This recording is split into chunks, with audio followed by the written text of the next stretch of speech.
over to you, Neil.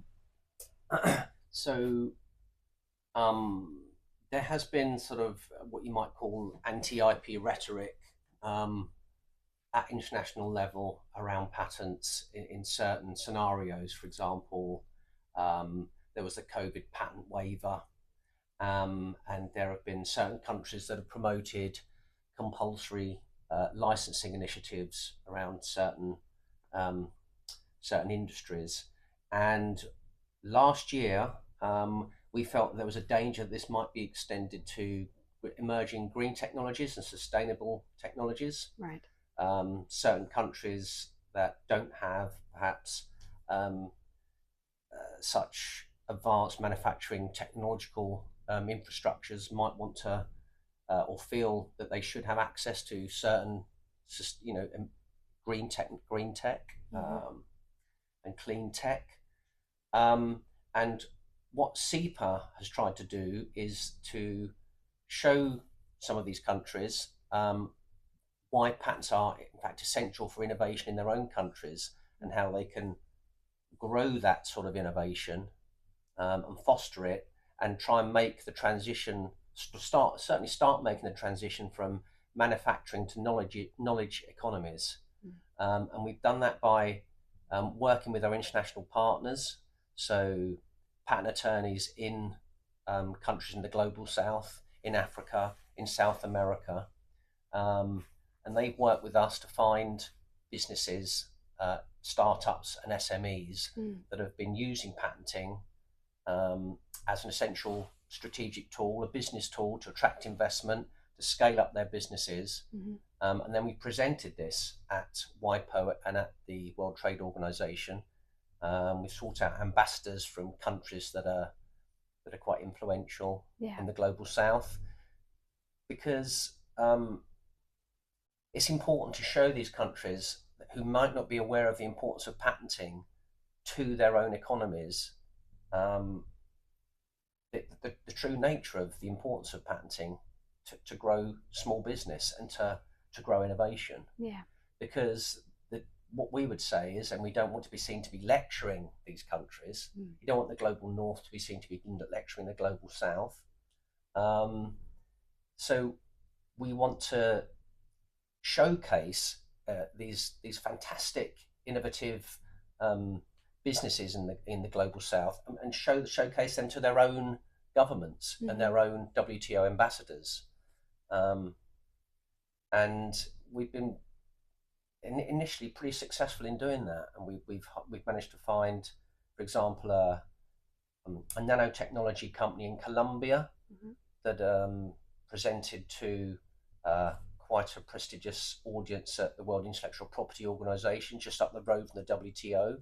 So we had the Colombian Trade Councillor along to listen to a startup from his own country talking about how important patenting was to her business model. Her business model revolves around licensing her tech. So Colombia, which has previously been a supporter of compulsory technology, is so important for them to understand how licensing can be, a driver for innovation in their own country. We found a case study in Kenya, a young female agri-tech innovator who had she's been using solar power to an AI to detect disease in crops. Right. And so this has been distributed to farms in Kenya for a real low cost. It's a game changer for farmers in Africa, and she's expanding her business, again patents, and she's got African patents. She's seeking international patent protection to expand internationally.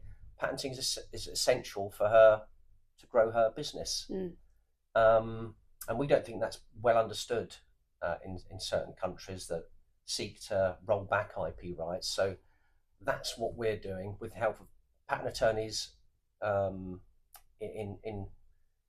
other countries, and with the CIPA President's support and Simon's support. That's what we're going to carry on doing this year. Brilliant. It sounds very exciting. and very noble as well, actually. Well, we see the importance of patenting, and patents can sometimes get a bad rap. Um, and there are emotive arguments around patenting, which are understandable. There was a lot of emotion during the COVID patent debates. And there's a danger that countries can inadvertently kind of hobble themselves if they start rolling back IP rights, the very rights that can help their own economies and their own businesses and innovative businesses to grow. Yeah. Awesome. Thank you very much. Very good. Well, as Neil said, I mean, you do come across quite a bit of anti-patent rhetoric, and that did build up during COVID. You know, there was quite a lot of criticism of patents and patenting, but that's not really the problem, to be perfectly honest. And the EU was starting to think about whether they bring in compulsory licenses, and it's still, I think we've probably avoided that, but they're still thinking about it. And of course, if you then say we're going to have compulsory licenses in an emergency, in a state of emergency, well, A, what do you define as the state of emergency? Yeah. And B, I think a lot of innovators are going to be very, very worried that, you know, they're really, really important IP, they're crown jewels. It's going to discourage them patenting if bodies will suddenly say, well, if there is a crisis, then we want a compulsory license. We want to take the government will take a license, or other people can take a license, and we'll decide the royalty rates, etc., etc. That's quite a scary prospect if you're an innovator. Yes, absolutely. I mean, earlier you mentioned your background in biotech.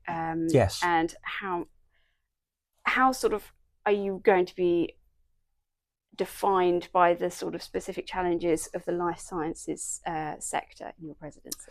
Well, yes, you're right. I mean, I did a chemistry and biochemistry degree initially, and I've been doing life sciences for almost 40 years.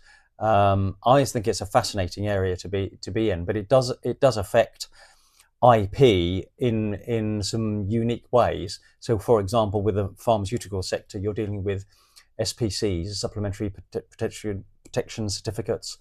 You're dealing with the sort of EU pharma initiatives, and there's another initiative this year which is basically trying, as far as I can tell, it's more carrot than stick, but it's trying to encourage and give additional protection in IP to pharmaceutical companies as long as they market their drugs in all EU states.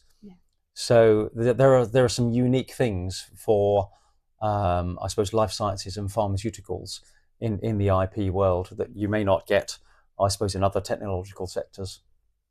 Absolutely. Well, it'll be very interesting to see how that sort of flourishes through this year. So by the end of 2026, I mean, we're looking ahead a little bit, but yes. What would you like the Simon Wright presidency to sort of be remembered for? Well, certainly increasing membership engagement. As I say, I want to go around and do a tour and meet and engage with small practices. I want to continue the theme with SMEs. I think that's really, really important that we encourage SMEs to realise their IP, create the IP, protect it, hopefully without too much cost, and to be able to enforce it. I'd like to lay the foundations for rejoining the UPC. So that's another big initiative. That's not going to be easy or quick, but it would be good to start that off this year. Absolutely. Well, thank you very much for taking the time to speak to me today. It's been lovely to meet you. Not at all. It's been great. Thank you very much for coming along. Thank you.